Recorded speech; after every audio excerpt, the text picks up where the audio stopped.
दोस्तों आज की हमारी सच्ची कहानी की शुरुआत होती है बिहार राज्य से।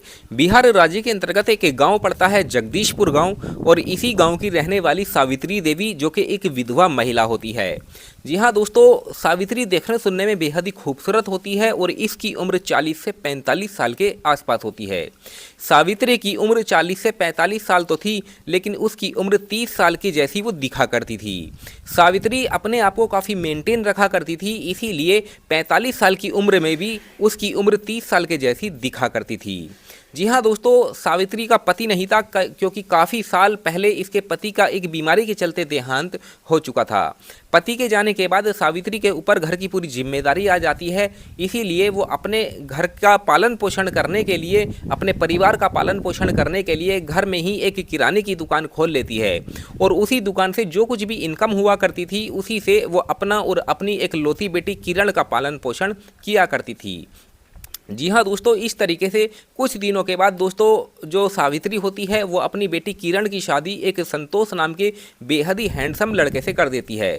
संतोष पंजाब की एक प्राइवेट कंपनी में काम किया करता था और काफ़ी अच्छे खासे पैसे कमाया करता था, और काम के सिलसिले में वो काफ़ी ज़्यादा व्यस्त भी रहा करता था। इस तरीके से दोस्तों तकरीबन 3 साल का समय गुजर जाता है। 3 साल के बाद दोस्तों जो संतोष होता है वो अपनी सास से मिलने के लिए एक बार भी वहाँ पर नहीं गया था। अब दोस्तों सावित्री घर में अकेली थी क्योंकि उसकी एकलौती बेटी किरण थी, उसने 3 साल पहले उसकी शादी कर दी थी। अब सावित्री घर पर अकेली होती थी, घर पे अकेली बोर हुआ करती थी, उसका मन नहीं लगा करता था, लेकिन फिर भी वो अपना पालन पोषण करने के लिए जो किराने की दुकान चलाया करती थी उसी से वो अपना पेट भरा करती थी। अब कुछ समय के बाद दोस्तों जो सावित्री होती है उसके गांव वाले उसको ताना मारने लगते हैं। वो कहा करते थे सावित्री से कि तेरा दामाद तो तुझसे मिलने के लिए आता ही नहीं है, तेरा दामाद तुझसे नाराज है। अब दोस्तों सावित्री भी गांव के तानों से काफ़ी ज़्यादा परेशान आ जाती है। गांव के लोग इसको काफ़ी ज़्यादा ताना मारा करते थे, इसीलिए जब ये परेशान आ जाती है तो हार के वो अपने दामाद संतोष को फ़ोन करती है और उससे कहती है कि दामाद जी, शादी को 3 साल हो चुके हैं लेकिन एक बार भी तुम मुझसे मिलने के लिए नहीं आए हो। गांव के लोग तुम्हारे और मेरे बारे में तरह तरह की बातें करते हैं, वो कहते हैं कि तुम मुझसे नाराज़ हो, तुम यहाँ नहीं आओगे। आखिर मुझसे कोई गलती हो गई है क्या जिस वजह से तुम मेरे घर पे या मुझसे मिलने के लिए नहीं आते हो। दोस्तों जो संतोष होता है वो अपनी सास को अपनी मजबूरी बताता है। वो कहता है कि सासू माँ जी ऐसी कोई बात नहीं है, ना ही नाराज़गी वाली कोई बात है, बस काम की वजह से, काम की व्यवस्था को ठीक करने की वजह से मुझे समय नहीं मिल पाता है, और जिस वजह से मैं आपसे मिलने के लिए आपके घर पे ही नहीं आ पाया हूँ। तो उसके बाद दोस्तों जो सावित्री होती है वो अपने दामाद संतोष पर काफ़ी दबाव बनाती है और कहती है कि नहीं, जब तक तुम नहीं आओगे तो गांव वालों का जो मुंह है वो बंद नहीं होगा और वो लोग तरह तरह की बातें करते रहेंगे। तुम ऐसा करो कि 1 हफ्ते की छुट्टी लेकर तुम बेटी को साथ लेके तुम यहाँ पर आ जाओ। दोस्तों जो संतोष होता है वो मान जाता है और कहता है कि ठीक है सासू माँ जी, आप टेंशन मत लो, मैं कल ही छुट्टी ले लूँगा और फिर अपनी पत्नी के साथ 1 हफ्ते के लिए आपके घर पर रहने के लिए आ जाऊंगा। दोस्तों उसके बाद संतोष अपनी कंपनी में छुट्टी डाल देता है। छुट्टी 1 हफ्ते की उसकी अप्रूव हो जाती है और उसके बाद वो अपने घर पर आ जाता है। घर आने के बाद वो अपनी पत्नी से बात करता है कि आज हमें तुम्हारी माँ से मिलने के लिए चलना पड़ेगा और 1 हफ्ते हम वहीं पर रुक कर आएंगे। दोस्तों जो किरण होती है वो अपने पति की जब ये बात सुनती है तो काफ़ी खुश हो जाती है, और उसके बाद दोनों तैयार होते हैं और फिर जो सावित्री होती है वहाँ पर उसके घर पर आ जाते हैं। दोस्तों सावित्री जब अपने दामाद और अपनी बेटी को देखती है तो काफ़ी खुश हो जाती है और उनसे काफ़ी अच्छी अच्छी बातें करती है और उनके लिए काफ़ी अच्छे पकवान भी बनाती है। गांव के लोग जब सावित्री की बेटी और उसके दामाद को देखते हैं तो उसके बाद वो तरह तरह की बातें करना भी बंद कर देते हैं। जी हाँ दोस्तों, सावित्री अपने दामाद और अपनी बेटी को देखकर काफ़ी खुश हो जाती है, उनके लिए काफ़ी अच्छी अच्छी पकवान बनाती है, काफ़ी अच्छा खाना बनाती है और उनकी काफ़ी अच्छे से खातिरदारी भी करती है। इस तरीके से दोस्तों रात के 9 बज जाते हैं। रात के 9 बजे के आसपास ये सब लोग खाना खाने के बाद जो है वो अपने अपने कमरे में चले जाते हैं। लेकिन इत्तेफाक से दोस्तों उस दिन लाइट घर में नहीं थी, लाइट चली जाती है और इनके घर पर इन्वर्टर भी नहीं था, इसीलिए सब लोगों को एक साथ ऊपर छत पर आंगन में सोना पड़ता है। तो उसी रात दोस्तों जो संतोष होता है वो एक बात नोटिस करता है। वो देखता है कि सासू माँ जी एक सरसों के तेल की बोतल अपने पास रखकर सो रही है। दोस्तों पहले तो संतोष को ये बात सामान्य लगती है, वो सोचने लगता है कि शायद सासू माँ इस तेल से अपनी पैरों की या हाथ की या सर की मालिश करती होगी, तो शायद कोई ऐसी बड़ी बात नहीं है। लेकिन दोस्तों इस तरीके से जब एक दिन का समय और गुजरता है तो संतोष फिर से यही चीज़ देखता है कि हर रोज़ सासू माँ एक सरसों की तेल की बोतल अपने सिरहाने रखकर सो रही है। आखिर इसका क्या कारण है, इसका राज है क्या।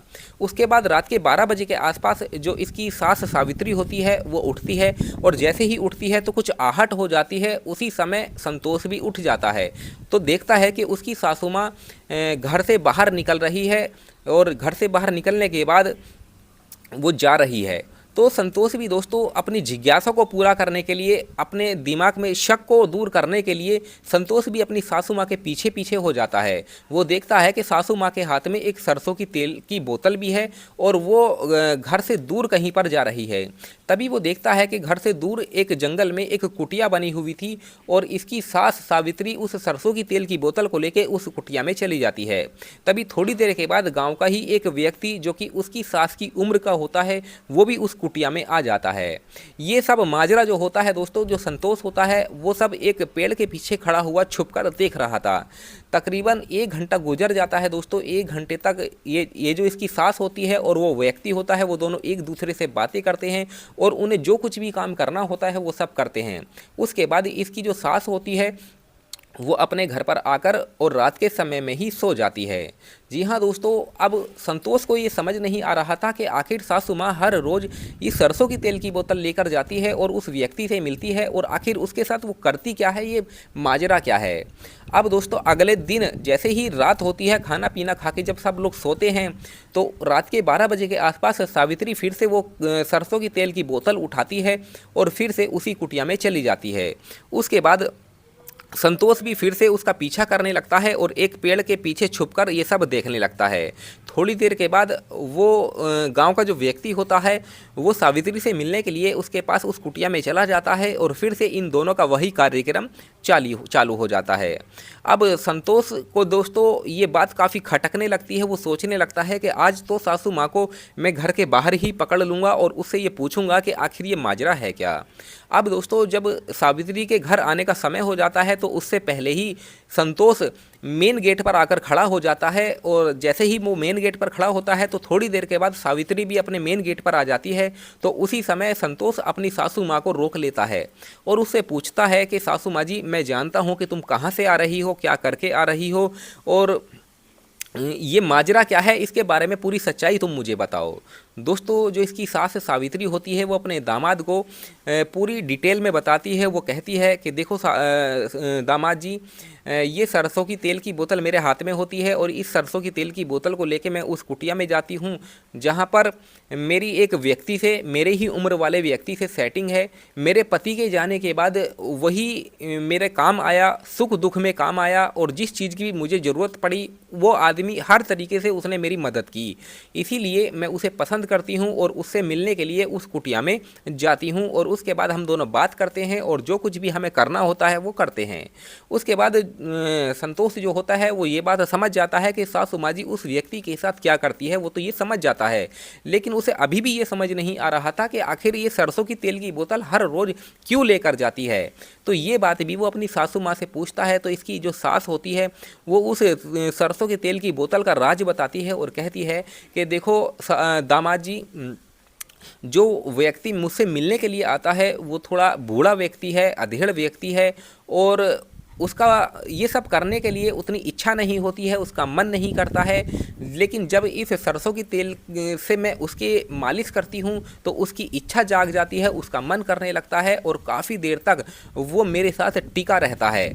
यानी कि ये सरसों की तेल की बोतल में मैंने कुछ ऐसी औषधि भी और मिलाई हुई है जिस वजह से इस तेल की पावर ज़्यादा हो जाती है, और इस तेल को उस जगह लगाने से मामला काफ़ी टाइम तक टिकता है और काफ़ी अच्छे से काम भी होता है, और इंसान के अंदर जो इच्छाएं होती हैं उसकी और जो जागरूकताएं होती हैं वो सब बढ़ जाती है।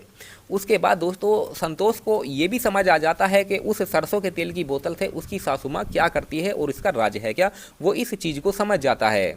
उसके बाद उसके पैरों के नीचे से ज़मीन खिसक जाती है जब वो ये सब जानता है, इस राज के बारे में जानता है।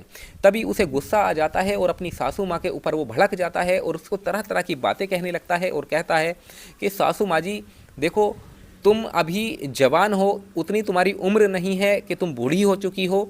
अगर तुम एक बार इस बारे में मुझसे बात करती, मुझसे इसके बारे में जिक्र करती, तो शायद मैं आपकी उम्र वाले व्यक्ति से आपकी शादी करवा देता और वो व्यक्ति आपके घर पर भी रहता और आपकी सारी ज़रूरतों को भी पूरी करता और वो कमाता भी। लेकिन आपने एक बार भी इसके बारे में मुझे नहीं बताया कि मेरे अंदर क्या इच्छा है, मैं अकेलापन महसूस कर रही हूँ, आखिर मुझे क्या चाहिए। अगर एक बार आप मुझे बताती तो सही, तो शायद मैं आपकी काफ़ी अच्छे से मदद करता। लेकिन जो इसकी सास होती है सावित्री, वो फिर से अपने दामाद से कहती है कि दामाद जी देखो, अभी भी कुछ नहीं बिगड़ा है, मैं इस सारे काम को छोड़ दूंगी, इस व्यक्ति को भी भूल जाऊंगी और कभी इससे नहीं मिलूंगी, बस तुम एक बार मेरी शादी करवा दो। लेकिन इसका जो दामाद होता है वो कहता है कि देखो, मैं शादी तो तुम्हारी करवा दूंगा, लेकिन समाज को आपको देखना पड़ेगा, लोग आपके बारे में क्या बोलेंगे कि इस उम्र में भी इस औरत को शादी करने का मन कर रहा है। तो सावित्री उससे कहती है कि देखो दामाद जी, तुम जानते हो कि मेरी अभी उतनी उम्र नहीं है, मैं जवान हूँ, तो लोग जो कहेंगे उससे मुझे कोई मतलब नहीं है, बस तुम मेरी ऐसे व्यक्ति से शादी करवा दो जो मेरा ख्याल रख सके, मेरी ज़रूरतों को पूरी कर सके और मेरे घर पर ही रहे हमेशा के लिए, और हम दोनों काम करें, मेहनत करें और अपने गुजर बसर करें। तो इसका दामाद जो होता है वो मान जाता है और फिर अगले दिन सुबह 11 बजे अपनी पत्नी को साथ लेता है और फिर अपने घर पर आ जाता है। दोस्तों, संतोष का एक दोस्त होता है जिसकी उम्र भी तकरीबन 40 से 45 साल के आसपास होती है और वो भी दूसरी शादी करना चाहता था। इसके पास पैसे की कोई कमी नहीं है, पैसा इसके पास भरपूर होता है, बस एक सच्ची औरत, ईमानदार औरत की इसको ज़रूरत होती है जो कि वो उससे शादी कर सके। उसके बाद दोस्तों, संतोष अपनी सास के बारे में उस व्यक्ति से बताता है तो वो व्यक्ति मान जाता है। फिर सावित्री को और उस व्यक्ति को मिलवाया जाता है, दोनों आपस में बात करके एक दूसरे को पसंद कर लेते हैं और फिर एक मंदिर में ले जाकर इन दोनों की काफ़ी अच्छे से शादी करवा दी जाती है। तो 2-4 दिन तो लोग बोलते ही हैं, तरह तरह की बातें बोलते हैं, लेकिन फिर उसके बाद लोगों का जो मुंह होता है वो बंद हो जाता है और कोई भी कुछ नहीं बोलता है। फिर सावित्री उस व्यक्ति को अपने घर पर लेकर आ जाती है और उसके साथ अपनी ज़िंदगी को काफ़ी अच्छे से काटने लगती है। जी हाँ दोस्तों, तो इस कहानी और इस घटनाक्रम को सुनाने का हमारा मकसद आप लोगों को परेशान करना नहीं था, बल्कि आप लोगों को ये जानकारी देना था दोस्तों कि सही समय पर सही फैसला जो होता है वो इंसान के लिए अच्छा होता है और उसके लिए वो अच्छे काम के लिए वो कार्य भी करे ताकि उसकी ज़िंदगी आगे चल के अच्छी भी हो जाए। दोस्तों, मैं सावित्री के दामाद संतोष की दाद देना चाहता हूँ, उसकी तारीफ़ करना चाहता हूँ कि उसने सही समय पर सही फैसला लिया और अपनी सास को एक ऐसी दलदल में जाने से रोक लिया जहाँ पर जाने के बाद वो शायद कभी ना निकल पाती। लेकिन सावित्री ने भी अपने आप पर कंट्रोल रखा और उसने अपनी दामाद की बात मानी, जिस वजह से आज उसका खुशहाल जीवन, जिस वजह से आज सावित्री अपना खुशहाल जीवन जी रही है। तो इस कहानी से आपको क्या सीख मिलती है आप हमें कमेंट सेक्शन में बता सकते हैं। चलिए मिलते हैं फिर किसी और वीडियो में, तब तक धन्यवाद।